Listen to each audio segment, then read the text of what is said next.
बिस्मिल्लाहिर्रहमानिर्रहीम। अस्सलाम वालेकुम दोस्तों।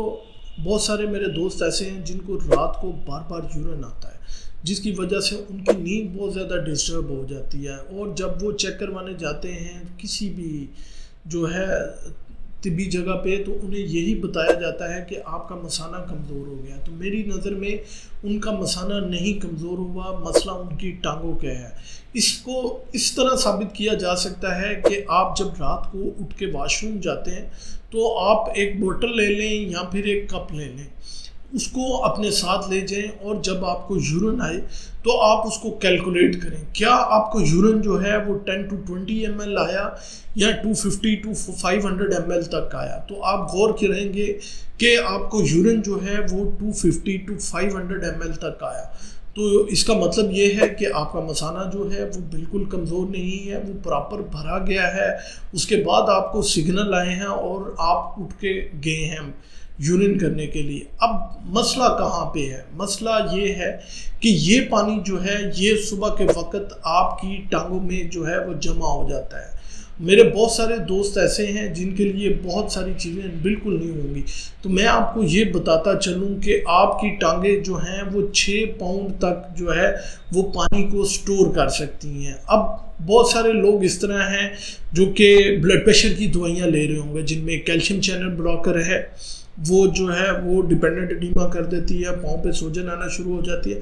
फिर बहुत सारे लोग हैं जो कि बहुत ज़्यादा खड़े होकर काम करते हैं कि बैठ के काम करते हैं, जिसकी वजह से, और पानी का इस्तेमाल काफ़ी ज़्यादा करते हैं, तो पानी जो है वो उनकी टांगों में इकट्ठा होना शुरू हो जाता है। इसी तरह कशिश शकल से भी जो है पानी आपकी टांगों में बहुत ज़्यादा जो है वो इकट्ठा होना शुरू हो जाता है। दूसरे नंबर पे जिन लोगों को बहुत ज़्यादा मीठा खाते हैं या शक्कर या रिफाइंड कार्ब्स का इस्तेमाल करते हैं, उसकी अंदरूनी तय जिसको हम ग्लाइकोलेक्स कहते हैं वो डैमेज हो जाते हैं, लीकी हो जाते हैं, पानी खून की नालियों से निकल के आपकी टांगों में इकट्ठा शुरू हो जाता है।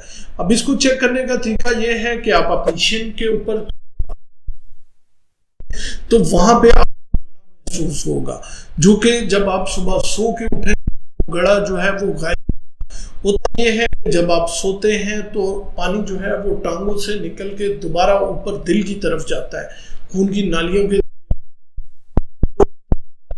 गुर्दों से वो मसाने में आता है और आपको रात को 2 बजे जो है वो महसूस होता है कि आपको यूरिन आ गया, और बताया ये जाता है कि आप हो गया। अब इसका हल क्या है?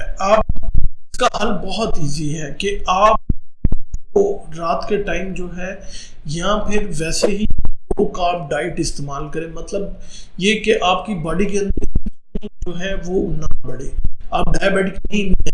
आप जब मीठा खाते हैं जो है वो आपकी बॉडी के अंदर बढ़ती है, जब इंसुलिन बढ़ेगी तो वो साल्ट को जो है वो बॉडी के अंदर रिटेन करेगी। जब आपकी रिटेन करेगा तो ऑटोमेटिकली पानी जो है वो आपकी बॉडी के अंदर रिटेन करेगा। आपको एडिमा होने के चांसेस काफ़ी ज़्यादा, जो डैमेज होने के चांसेस बहुत ज़्यादा है। दूसरे नंबर पे शाम वो कम कर दें। तीसरे नंबर वो सोने से पहले थोड़ी सी वॉक लाजमी करें और सोने से पहले यूरिन लाजमी करें। उसके अलावा अगर आप समझते हैं कि आप को डिपेंडेंट एडीमा है ज़्यादा देर बैठने की वजह से, तो शाम के टाइम जो है वो घंटा 2 घंटे जो है अपनी टांगें जो है अपने जिस्म से ऊपर रखें ताकि पानी वापस आ सके। और आखिर में इंटरमिटेंट फास्टिंग, मतलब ये कि आप कुछ देर का रोज़ा रख लें, इससे भी बहुत ज़्यादा आपकी जो है यूरिन लेट नाइट जो यूरिन आता है उसमें बहुत ज़्यादा फ़ायदा हो जाएगा।